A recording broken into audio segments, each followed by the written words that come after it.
चलिए देखिए, बिहार में फैसले का दिन है और हमारे साथ बीजेपी के प्रवक्ता जो हैं, बीजेपी के नेता विश्वजीत सिंह हमारे साथ जुड़े हैं। उनके पास सीधे रुख कर लेते हैं। स्वागत आपका। और विश्वजीत जी, क्या लग रहा है, क्या स्थिति? क्योंकि जो हमने बिहार घूमा और जो मुझे समझ आ रहा था वो करीब करीब यही आंकड़ा था 160-70 का। खुश तो बहुत होंगे आप आज। देखिए, खुशी की बात है और किसी पार्टी के प्रतिनिधि होने से ज़्यादा खुशी इस बात की है कि एक समय जिस बिहार में बैलेट बॉक्सेस से जिन निकला करते थे, उस बिहार में इतना शांतिपूर्ण व्यवस्था, इतनी शांतिपूर्ण तरीके से चुनाव का संपन्न होना और लोगों का घरों से बाहर निकल के आना, आप देखेंगे। आप तो पूरा बिहार घूमे हैं, आप बिहार कवर कर रहे थे, मैं आपको कवर कर रहा था। पहले चरण में 61.91% का मतदान, दूसरा चरण 62.8 और महिलाओं की भागीदारी 71.6%। ये जगे हुए बिहार के मतदाताओं को दिखाता है और बताता है कि बिहार आज कितना जगा हुआ है, अपने वोटों को लेके बिहार कितना कॉन्शियस है। अगर जो भी परिणाम आ रहे हैं, ये जगे हुए बिहार की निशानी है।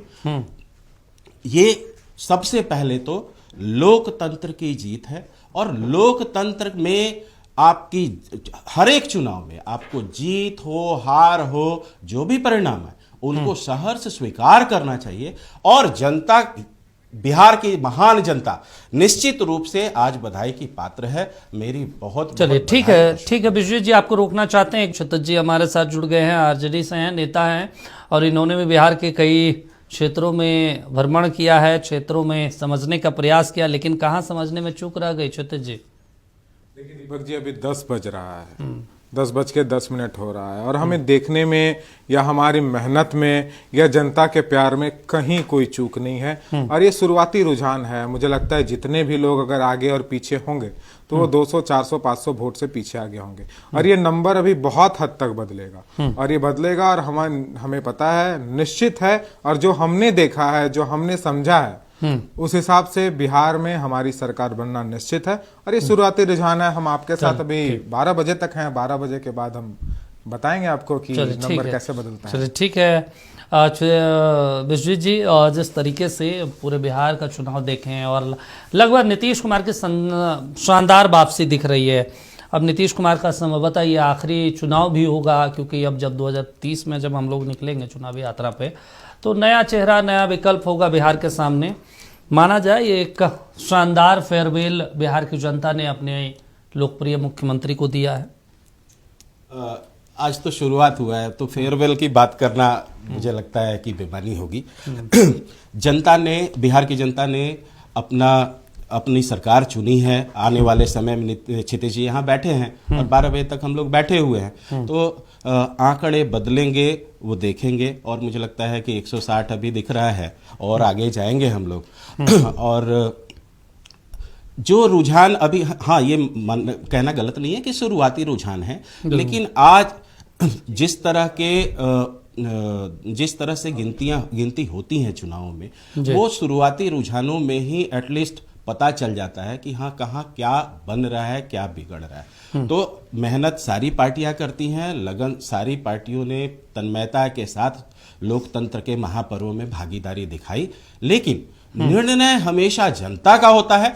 जनता ने जो पिछली विकास की बयार बहती हुई आ रही थी एनडीए सरकार में, उसको किसी तरह से अवरोध ना पहुंचे, तो इसके शुरुआती लक्षण हम आपके टीवी स्क्रीन पे नतीजों, रुझानों के रूप में देख रहे हैं। और जहां तक बात है 243 सीटों में 243 सीटों के रुझान आ गए हैं दीपक जी, तो वो जब रुझान आ रहे हैं तो पिक्चर ऑलमोस्ट क्लियर है कि हाँ, बढ़त कुछ सीटों पे 10%, 15% का डिफरेंस समझ में आता है कि होगा, लेकिन 163 को अगर कंपेयर किया जाए 76 से, तो मैं नहीं समझता कि बहुत ज्यादा डिफरेंस क्रिएट हो जाएगा आने वाले समय में। ये जो रुझान है वो निष्कर्ष में, नतीजों में परिवर्तित होंगे, बल्कि और आपके आंकड़े बढ़ ही रहे हैं। अभी हम लोग 10 मिनट पहले रुझानों में बैठे तो 160 पे थे, अभी 63 पे हैं। तो मैं यही कहना चाहूंगा कि जो भी रिजल्ट आए शांति रखें। और क्षितेश जी से भी निवेदन करूंगा कि इनके पार्टी के बहुत सारे लोग तैयार बैठे हैं हो हल्ला हंगामा करने के लिए। लोकतंत्र की जीत है, यहाँ जनता की जीत है, उसको सेलिब्रेट कीजिए। और जो भी जिम्मेदारी जनता ने आपको दे है, चाहे हमें देगी चाहे इन्हें जो भी जिम्मेदारी देगी, उसको सहर्ष स्वीकार करना चाहिए और फिर से जनता के सेवा में लग जाना चाहिए। ऐसा नहीं कि हमारी जीत हो गई तो हम शांत हो गए और किसी की हार हुई तो वो शांत हो गए। हमें फिर उसी महान जनता की सेवा के लिए आगे अग्रसर होना है, चाहे वो जिस प्रोफाइल में हमको भेजे, जिस रूप में भेजे, तो उसके आगे के समय की तैयारी करनी चाहिए। और हम इंतजार करते हैं कि ये जो रुझान है वो जल्दी से निष्कर्ष के रूप में, नतीजे के रूप में कन्वर्ट हो और बधाइयां आगे बढ़ती रहनी चाहिए। क्षितिज जी, जिस तरीके से रुझान आया है, एक लंबा गैप है, लगभग 50%